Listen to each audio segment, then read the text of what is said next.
哎呦呦呦，哎呦呦，热了，热了，是吗？对，有点热。来，热巴，我们找找感觉，我们准备一下啊。我们的摄像老师也注意，摄像老师也就位了，来，好看这里来，我们准备好了吗？热巴？啊，准备好了。好，来，我们3、2、1，3、2、1，第一张，哇，甜美风。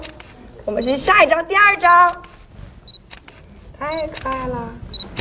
这镜头感非常棒，太棒了。第3张。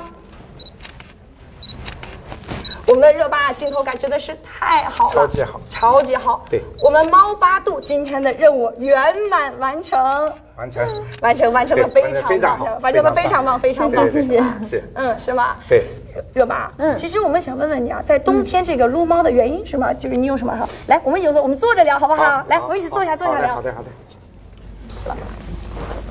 热巴，你在冬天为什么这么喜欢撸猫？尤其在冬天更喜欢撸猫了，对吧？我相信这是很多人都喜欢，更喜欢在冬天里撸猫。对。其实喜欢猫的人应该一年四季都会喜欢，主要是猫它身上就软软乎乎的，而且很温暖。很多女生养它，不是有的人会把它当做手机支架呀，对，有的会当做暖宝宝呀，对，而且它又很乖又很温顺，所以我觉得其实喜欢猫的人的话，应该一年四季都会很喜欢去抱抱它。但它现在真的有点热哎，要不要真的给它稍微休息一下？它有点热。可以来，而且它还把我们的这个，主要它还穿着那个猫八度。看我们的热巴真的是非常有爱心，也很懂猫，这个善解人意啊。来，有请。